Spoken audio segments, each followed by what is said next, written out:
We'll tell you how they can do it. It's complicated a little bit later on NFL Now on NFL Network. Hope you had a great weekend. All the shopping is done. Happy Hanukkah to you. My name is Andrew Siciliano. We're here in the newsroom in Los Angeles. Highlights and playoffs and all of that coming up in a second. But we have some pretty significant news, which we kind of sort of saw coming a couple of weeks ago. It begins, though, with another running back injury here for the Seahawks. Pete Carroll just said fractured hip for Chris Carson, likely now out the remainder of the season, throwing a broken arm for C.J. Prosise. And what if I told you that Marshawn Lynch is coming back, everybody? Yep, he's coming back. Ian Rappaport's our NFL Network insider. Tom Pelissero with us on this story as well. He's in Minnesota ahead of Monday Night Football. We'll hit that later. Marshawn Lynch, Ian, is on his way back to Seattle, and Pete Carroll said this is going to happen. This does, in fact, sound like it's going to happen. And this really kind of caught fire a little bit last night when the Seahawks realized the just incredible toll this game took on them. Running back injuries, Chris Carson out for the season, C.J. Prosise out for the season. They need running back help. And, of course, Marshawn Lynch did visit the facility pretty recently just to say hi, just so they could kind of check on him and make sure that if they needed him, he was ready. They do need him. He believes he is ready, and Tom, of course, he has told people close to him that he is ready and wants to play, and it does, in fact, sound like the Seahawks are going to go down that road, assuming that he's in the kind of physical shape that he says. And you know, this is a relationship that could have gone sideways a million times. It has been tense, but the lines of communication have been open. They have maintained a good relationship recently, and that comes in handy on days like today. Ian, a lot has changed in Seattle since Marshawn Lynch was last a part of that team in 2015. You're talking about major locker room turnover, leadership turnover. Even the running scheme has changed now under their new coordinator, Brian Schottenheimer, and offensive line coach, Mike Solari. The one thing that has not changed is Pete Carroll wants to ride a physical style of running. You lose Chris Carson, you lose C.J. Prosise. They already lost Rashad Penny. Marshawn Lynch may be 33 years old, but we know the mentality and the juice that he can bring to that locker room. Not only does it sound as if, barring some kind of a snag, Marshawn Lynch is going to be back with the Seahawks, he could play a pretty pivotal role as they head into a playoff run here. Yeah, Pete Carroll said he could play this week. Week 17, Sunday Night Football, with the NFC West title on the line against the 49ers. We have not seen Marshawn on a field in a uniform since Week 6 of last year when he was a Raider. Oh, by the way, it was against the Seahawks. And now it all comes full circle as they were down to Travis Homer, and that's it last night. More on this story as we get it into the newsroom from Tom and from Ian. Marshawn Lynch is on his way back to Seattle. Maybe they play one of these two teams in the postseason, by the way. The Cowboys or the Eagles battling for the NFC East yesterday. Cowboys, real simple, beat the Eagles for the 5th straight time, and you win the division. You knock Philadelphia out. They could not do that. Philly came out of the gate smoking. Carson Wentz, Dallas Goedert, bam, it's 10-0. But there's all kind of game left. That was in the first quarter. We skip the second, we go to the third. Now it's 10-6. Cowboys are in this. This is still a game. Well, it is a game if you cover Greg Ward.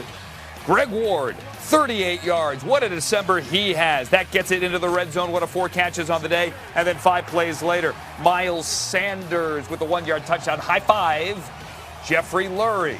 Not so high five. Jerry Jones. Let's go to the fourth quarter. It comes down to this. 4th down with Amari Cooper on the sideline. Why? Throw it up to Michael Gallup. That's your 4th down play. Sidney Jones did not interfere. They did buzz from New York. Took a second look. Didn't happen. Everyone head to the exits because the Eagles are going to win. Miles Sanders breaks through on 3rd and 2 and then slides on his tuchus. This game is over. Cowboys out of timeouts. Let the clock run. The Eagles now can win the NFC East on Sunday. Bam. We're excited. That was one of the first things that, I was feeling in there. Obviously, everyone's excited about this win, but hey, we got one more. We got to go win one more. We've won nothing yet, but we're excited for the opportunity. It's in our own hands to go take it, and we're excited for it. we didn't get it done. We're too talented of a team and individuals to not make the plays, starting with myself. And it's disappointing, it's frustrating, but we all take responsibility. And as I said, it begins with me, and we're too talented, and we just didn't execute the way that we're capable of doing, and they did. Yeah, unfortunately, we didn't get the job done, and we all have to own it. I have to own it. The coaching staff has to own it. All the players and staff members have to own it and give the Eagles credit. And now we have to go forward. Unfortunately, we don't control our destiny anymore, but we do control our opportunity next week against Washington. So we'll get back in there. We'll clean up this game. We'll get our eyes forward. We'll try to do our part and finish up the season the right way. When you get in this spot, you give yourself a chance to be real disappointed. We are. The fact that we didn't get any scores, the fact the game turned out the way it did, they played well. I'm not a lot to say about anything else other than it's very disappointing. We all expected to leave here as the NFC's champs. We're not. Oh, yeah, to make it worse, their plane had an issue. They were delayed like 2 hours getting home. So if the Eagles win, if the Eagles beat the Giants, they win the division, period. The Cowboys need to win and have the Eagles lose. If they both lose, Eagles win the division. They're sitting there under 500, Jane Slater, live at the Cowboys. The insult on the field, the plane thing on the ride home. You can't just circle one thing that went wrong for this team yesterday. It really was Murphy's Law, Andrew. Anything that could go wrong did. And the one that everyone is focused on today is that 4th and 8, that final play on that final drive. Where was Amari Cooper? Now, I reached out to a team source, and they told me that ahead of that final play, that he had ran a go route and then a 7 route. And they thought he was too gassed to run another go route. The mentality heading into that one was they wanted a 2 tight end set. So they had Blake Jarwin out there, and of course they had Jason Witten, and they decided to put Tavon Austin there. They thought that he would have a distinct advantage against the defensive backs that were struggling against some of the smaller, shiftier wide receivers. Well, they ended up getting the ball to Michael Gallup, and it didn't end up working out for them. And, you know, it was Jason Garrett, who was on the radio this morning on 105 Through the Fan, who was asked about that, and he essentially said, Kellen Moore to the play calling. Sanjay Law was the one that made the decision about the rotation. That is not sitting well with a lot of fans around here who once again feel like this head coach is not holding himself accountable. And then you had Amari Cooper, who has said that he was not injured yesterday. He was not fatigued. And when I asked about his health, I was simply told, and Jason Garrett reiterated this morning on the radio, that he's not exactly 100%, but who is this time of the year? Yeah, right. And how about this? If you wanted him out there, burn a timeout. If he's really gassed, correct me if I'm wrong, they had a timeout, burn the timeout, set it up on 4th down, and take your best shot on 4th and 8 with the season on the line, right? I'll answer that. He was asked about that this morning, head coach Jason Garrett, and he said they didn't call a timeout because they were all on the same page. They thought that this was the look they wanted. It's the look that they got. They didn't have any second guesses about trying to give Amari Cooper a little breather and put him in there. They distinctly thought that Tavon Austin was a better guy to put in on that play. All right, Tavon Austin, who could not connect with Dak Prescott. Dak missed him earlier in the game on a wide open one down the field where they could have had a touchdown. They left those points on the board. Jane Slater live there with the Cowboys in Dallas. They need help now, Week 17. Let's spin it positively, however. Let's talk about what Carson Wentz has done. He has, this is unfair, but he's done what now Nick Foles has done in December's past for the Eagles. He's won. He's won in big moments. He's not throwing picks. Brian Baldinger, that only pick there on the board. Nice hat, Baldy. Happy holidays. Yes, thank you. That only pick happy holidays, Andrew. Was on a Hail Mary.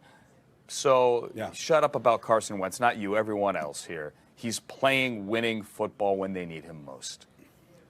Not only that, but he's doing it with a young squad of receivers. I mean, first and second year guys that are getting an opportunity, starting with their young tight end, the guy named Dallas, against the Cowboys. Here's a good design right here. They're going to fake this ball to Greg Ward Jr. right here on the hit screen, and it's going to get Dallas, who's in his zone coverage right here, kind of leaning that way and looking that way, and it takes their eyes off of Dallas Goedert, who's running this stick nod, and gets behind the underneath defenders. It's a good job of tall ball.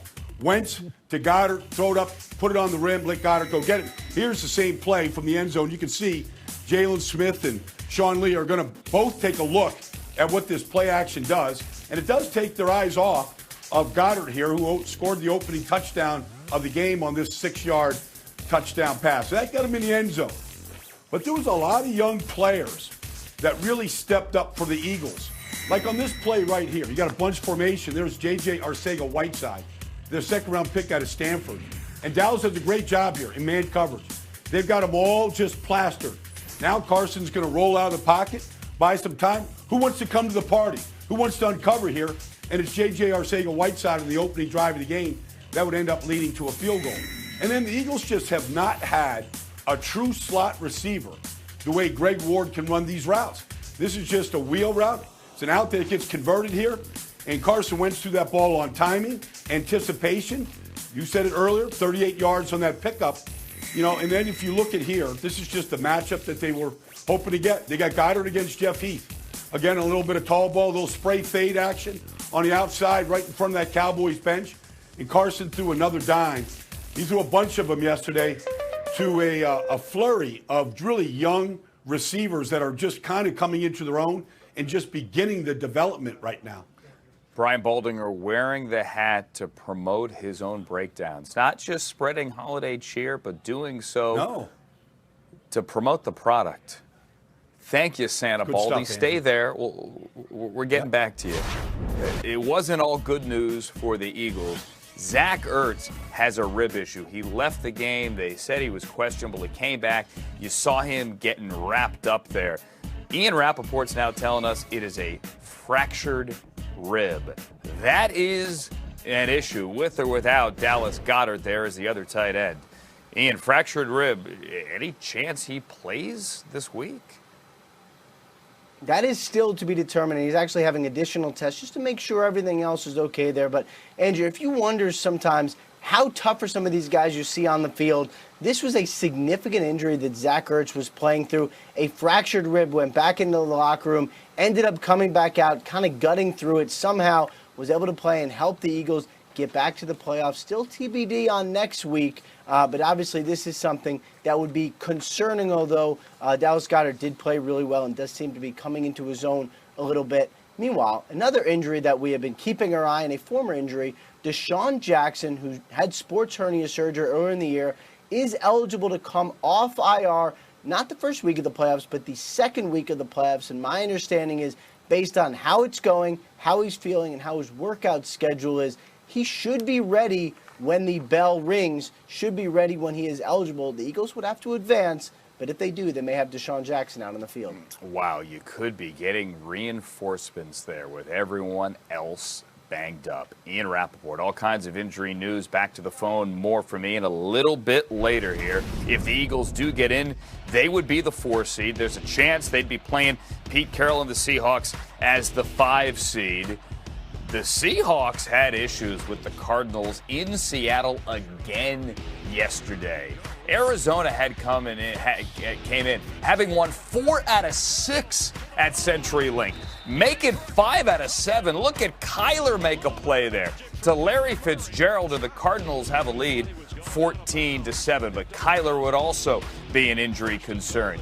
It's a hammy. It's a right hammy. He couldn't finish. And Brett Hundley had to finish, but he had Kenyon Drake there to help.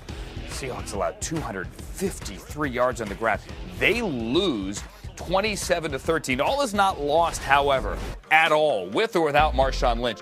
If the Seahawks win on Sunday night on NBC over the 49ers, they can clinch the NFC West. That's regardless of who wins tonight's game. They could also get a first-round bye. The number 1 seed is still in play. That's if Green Bay wins tonight. If the Vikings win tonight, then these are the Seahawks scenarios. Regardless, they can win the NFC West by beating the 49ers.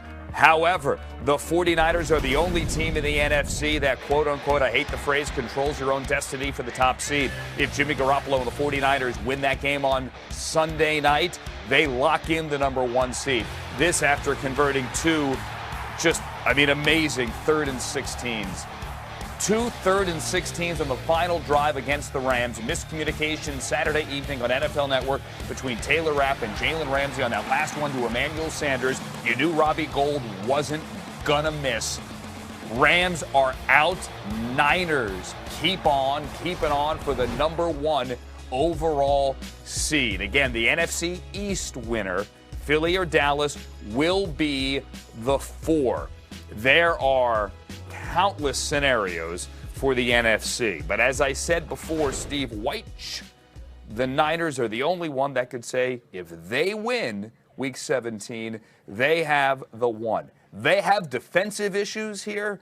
They fought through a lot of injuries, but here they are with a chance for home field. Yeah, talk about the defensive issues. Their secondary really is still working through some problems, Andrew. But the one thing you have seen from this Niners team in 2 of the past 3 weeks against the Saints and against the Rams is now the clutch gene. They have been in a ton of one-possession games, but this is a young team that's done a lot of losing, very little playoff experience, and the fact that Jimmy Garoppolo rallied them back on the final drive against the Saints in New Orleans and then in a game against the Rams. Yes, it was a blown coverage by the Rams, but they put themselves in position to make the play with Emmanuel Sanders. We also saw Fred Warner, the linebacker, make a crucial pick of Jared Goff, take it to the house. So the playmakers, young people showing up at the right time, that's something that the 49ers need. But this game in Week 17 at Seattle, that is a tough situation.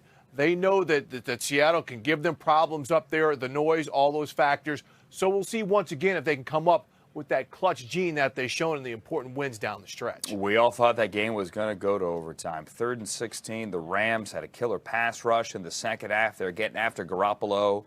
Nope. He does it twice. Now we move